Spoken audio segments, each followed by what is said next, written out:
Want a quick 10-minute wrap-up of the week's compliance news? Well, this is the podcast for you, 10 for 10, where Tom Fox, the voice of compliance, wraps up 10 top compliance stories which occurred over the past week. If you don't know, Tom has a daily news podcast, appropriately called the Daily Compliance News, and 10 for 10 wraps up the week.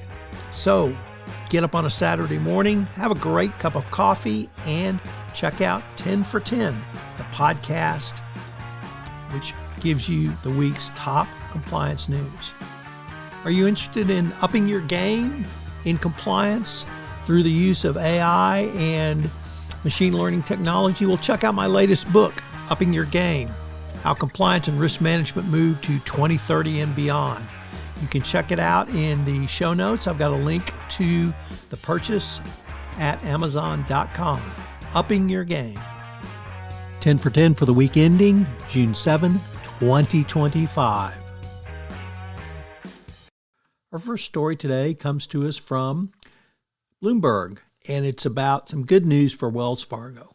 Wells Fargo's asset cap has been lifted, and this will allow the bank to now move beyond the limits the federal government put in place in 2018 with the consent order. The bank is now free to pursue faster growth, particularly in gathering deposits to boost net interest income and find a further expansion of its trading business in its investment bank. Still, CEO Charlie Schraf said the bank must keep a tight rein on bankers champing at the bit and ensure growth is both profitable and sustainable as the business he is overseeing.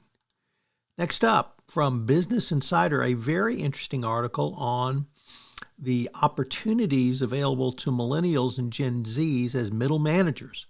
The middle manager job is changing, and in many ways, this will benefit Gen Zs and Millennials. Now, it makes sense that it would benefit them as they come into the workplace and they move up the scale, but the role of the middle manager may be adapting or changing as well, because managers are going to have to think about managing people, not the task of people, but the energy of people.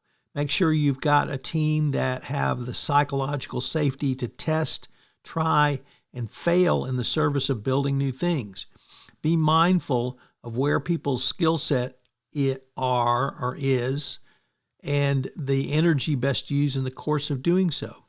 It's a very different way of managing, and I, for one, am very excited for the opportunity of both millennials as well.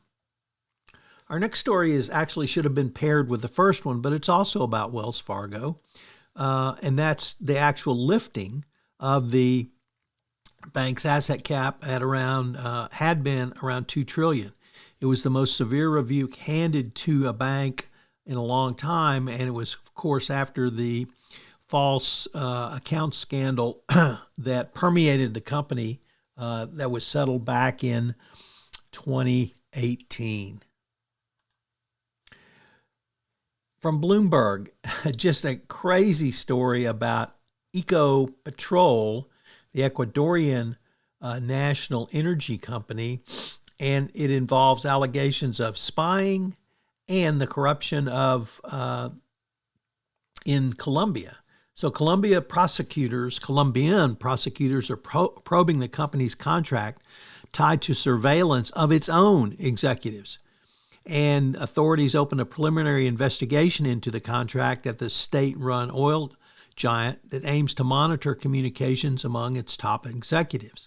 The contract was originally valued at $875,000, but now it's gone up to $6 million in value, and it's intended to look at corruption allegations against the company's president and on the reputation of the company abroad. So a very, very interesting case, once again, showing that truth is stranger than fiction, particularly in the role of bribery and corruption. And next, from the Financial Times, the Swiss government has laid out its long-awaited reforms to the country's bank capital rules And the centerpiece proposal will affect just one company, of course, that's UBS. This is in the wake of the Credit Suisse demise, where the government ordered that UBS purchase Credit Suisse. And the trade-offs obviously are not something that UBS wanted to have to face, but it's time to pay the piper. Our next story is our second story today from the Financial Times, which is entitled AI Means More Thought Leadership, Whether We Want It or Not. And the author of the piece, Andrew Hill, a well-known columnist for the Financial Times, says that we will have even more thought leadership because of AI. Now, as someone who engages in thought leadership, I feel somewhat ambivalent on this, but I'm certainly going to continue to write, and we may have other new commentators as well. Our third story from the Financial Times is yet again, truth is stranger than fiction, and this is the software imbroglio, war, conflict, battle between Deel and its arch rival Rippling, which are both software companies, and Deel claimed Rippling had directed one of its employees to pilfer Deel's assets. Well, the latest claim is that Rippling alleges that, Deel alleges that Rippling has been actively engaging in careful, coordinated espionage through its infiltration of Deel's customer platform by fraudulent means and pilfering the company's proprietary assets. Now, I have no idea whether this allegation is true or not, but it brings up a very significant point that data protection is not simply ransomware protection, it's protection of your intellectual property. Next up, Google makes a major announcement to spend some $500 million over 10 years to upgrade its corporate compliance function. This is in the wake of the Google antitrust suit, and it really shows that if you do engage in nefarious or illegal acts, as Google apparently has, and this trial has demonstrated, that eventually you're going to have to pay the piper. So trying to denigrate your compliance efforts early on will not serve you well if you engage in legal violations. And here Google now has to pay, or has announced it will fund $500 million in upgrades to its corporate compliance program. So our final story comes to us from Bloomberg, and it is yet another in the continuing saga of the 1MDB scandal. It involves the sentencing of Timothy Leissner, the Goldman Sachs managing director who led Goldman's effort in the fraudulent and corrupt looting of the 1MDB fund.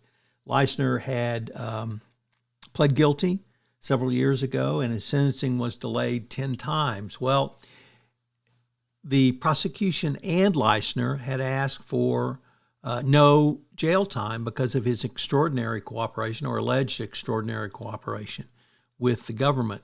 But Goldman Sachs did not think that Leissner had been sufficiently recalcitrant, in his actions, and the judge found that his cooperation did not completely make up for the harm and devastation you knowingly caused through your conduct, which was completely selfish. Goldman said that Leissner had never taken responsibilities for his actions. Serial lies, frauds, and deception continued when he brought the transaction in and all the way through the time he pled guilty. So Tim Leissner has to pay the piper and will have a 2-year sentence in a federal jail. I'd also urge you to check out the Daily Compliance News, which posts every week from Monday to Friday, where I give 4 curated stories of bribery, corruption, and compliance events that will allow you to help you start your day as well. So check out the Daily Compliance News and subscribe or rate and review to both 10 for 10 and the Daily Compliance News. Thanks so much for listening to this episode of 10 for 10. I hope you'll check out the newest podcast in the Compliance Podcast Network, the Compliance Tip of the Day. In Compliance Tip of the Day, I give a 5 to 8 minute summary of one tip that you can integrate into your compliance program or put together for greater compliance program efficiency. Finally, if you're a Sherlock Holmes fan, I am preparing a new season of Adventures in Compliance where I go through the 4 novels of Sherlock Holmes. Hear it on the Compliance Podcast Network.